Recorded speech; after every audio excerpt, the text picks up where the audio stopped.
ایک روز دوپہر سے کچھ پہلے عاصم اور عباد یروشلم سے کوئی 5 کوس دور پھر اس سرائے کے قریب پہنچ چکے تھے جہاں انہوں نے چند ہفتے قبل دمشق جاتے ہوئے ایک رات قیام کیا تھا۔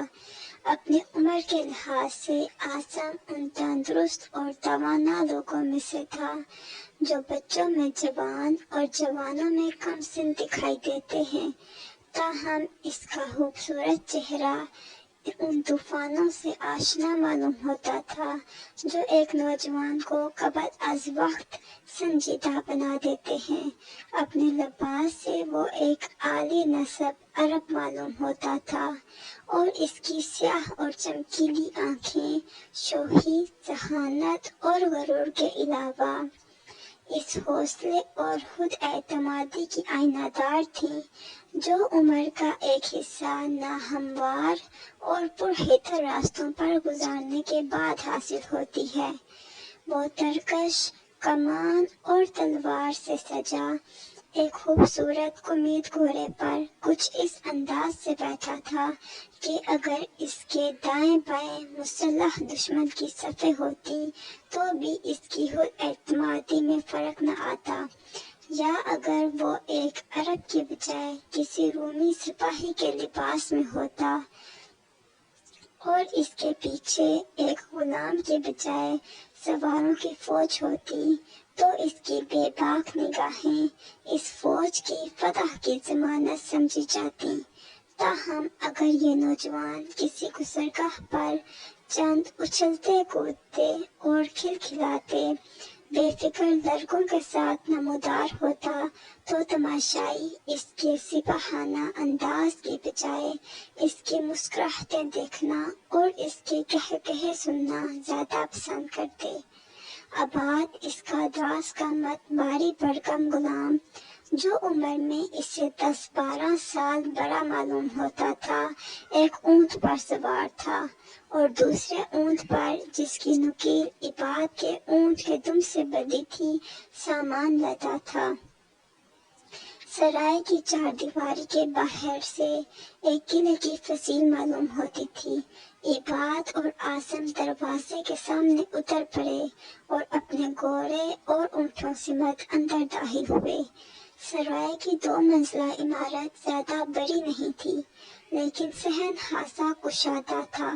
برآمدے کے آگے لکڑی کے ستونوں پر کھجور کے تنوں اور پتوں کی چھت کے نیچے عام مسافروں کے لیے ایک طرف چٹائیاں بچھی تھیں اور دوسری طرف چند پوشیدہ میز اور تختے پڑے تھے۔ باقی صحن میں جگہ جگہ انجیر اور زیتون کے درخت تھے۔ بائیں ہاتھ کی دیوار کے ساتھ ایک طویل چھپر اسپتال کا کام دیتا تھا جس کے اندر چند گھوڑے اور باہر چند اونٹ بندھے ہوئے تھے اور قریب ہی چند مسافر درختوں کے چھاؤں میں سستا رہے تھے۔ 4 یہودی ایک میز کے گرد بیٹھے جوا کھیل رہے تھے۔ ان سے تھوڑی دور ایک قوی ہیکل شامی جو اپنی قیمتی قبا اور عمامے سے کسی قبیلے کا رئیس معلوم ہوتا تھا شراب پی رہا تھا، اور ایک حبشی غلام ادب سے سر جھکائے اس کے قریب کھڑا تھا۔ شامی خنجر اور تلوار سے مسلح تھا اور شراب کے اثر سے اس کے چہرے کی حشویت درندگی میں تبدیل ہو رہی تھی۔ تیسری میز پر قبرص کے 2 عیسائی جو یروشلم کی زیارت کو آئے تھے کھانا کھا رہے تھے، اور سرائے کا مالک ایک شگفتہ مزاج مصری جس کا نام فرمس تھا ان سے باتیں کر رہا تھا جب عاصم اور عباد اپنے گھوڑے اور اونٹوں کو درختوں سے باندھ رہے تھے۔ فرمس اچانک ان کی طرف متوجہ ہوا اور جلدی سے آگے بڑھ کر بولا، اگر آپ یہاں ٹھہرنا چاہتے ہیں تو ان اونٹوں کو یہاں باندھنے کی بجائے چرنے کو باہر چھوڑ دیں، میں ان کی حفاظت کے لیے ایک نوکر بھیج سکتا ہوں۔ عاصم نے جواب دیا، نہیں، ان پر سامان لدا ہے اور ہم یہاں سے ابھی روانہ ہو جائیں گے۔ میں عرب تاجروں کے ایک قافلے کے ساتھ شامل ہونا چاہتا ہوں۔ یہ لوگ اطفان اور قد قبائل سے تعلق رکھتے ہیں کہ منزلوں تک میرا اور ان کا ساتھ ایک ہوگا۔ وہ مجھ سے چند دن پہلے روانہ ہو گئے تھے، شاید آپ کو ان کے متعلق کچھ معلوم ہو۔ فرمس نے جواب دیا، وہ کل ہی یہاں سے گزرے ہیں اور یروشلم میں 1-2 ہفتے ضرور قیام کریں گے۔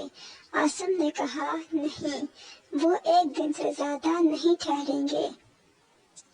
عرب میں امن کے ایام ختم ہونے کو ہیں اور میری طرح ان کے لیے بھی کسی تاخیر کے بغیر گھر پہنچنا ضروری ہے۔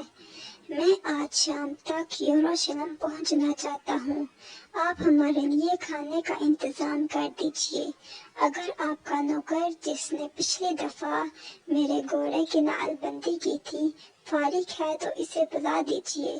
میں نیلا لگوانا چاہتا ہوں اور ایسا کاریگر مجھے راستے میں کہیں نہیں مل سکے گا۔ یہ کام ابھی ہو جائے گا۔ پہلے یہ بتائیے آپ کا سفر کیسا رہا؟ عاصم نے جواب دیا، دمشق میں میرے گھوڑے بہت اچھی قیمت پر فروخت ہوئے تھے، لیکن جنگ کے باعث تلواروں کی قیمت بھی بہت زیادہ تھی، اس لیے میں نے صرف چند تلواریں خریدنے پر اکتفا کیا ہے اور باقی سرمایے سے ریشمی کپڑا خرید لیا ہے۔ مجھے امید ہے کہ کپڑے کی تجارت سے مجھے اچھا خاصا نفع ہوگا، اور اگر پھر مزید تلواروں کی ضرورت پیش آئی تو ہم موتا سے سستی قیمت پر منگوا سکیں گے۔ فرمس نے سنجیدہ ہو کر کہا، میں دعا کرتا ہوں کہ اپنے وطن پہنچ کر تم یہ سنو کہ تمہاری جنگ ختم ہو چکی ہے اور تمہیں مزید تلواریں خریدنے کی ضرورت نہیں۔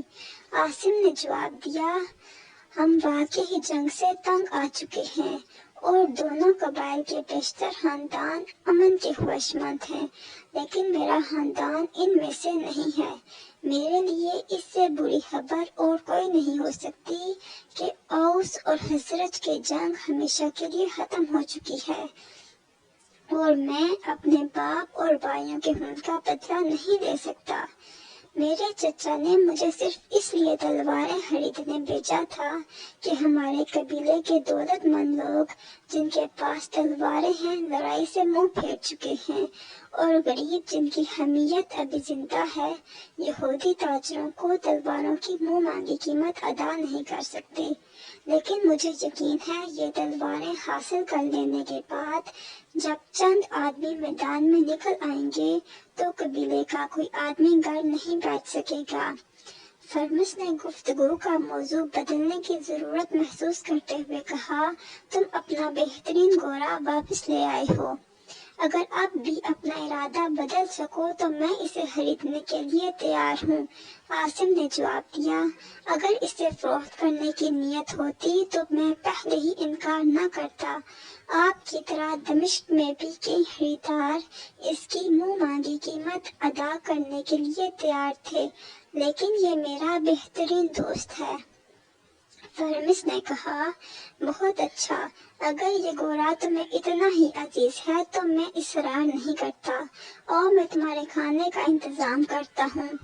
عاصم فرمس کے ساتھ چل دیا، لیکن چند قدم چلنے کے بعد اس نے اپنے ساتھی کی طرف دیکھا اور کہا، آؤ عباد۔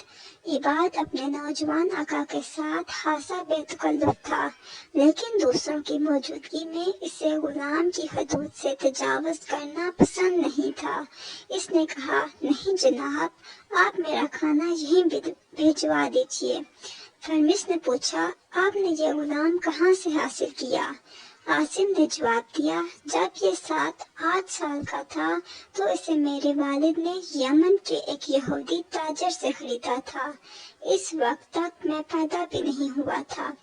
اپنے ایک نوکر کو گھوڑے کی نعل بندی کروانے اور دوسرے کو کھانا لانے کا حکم دے کر عاصم کے ساتھ بیٹھ گیا۔ عاصم نے کہا، آپ کو یاد ہے میں ایک مرتبہ پہلے بھی یہاں آیا تھا۔ کب؟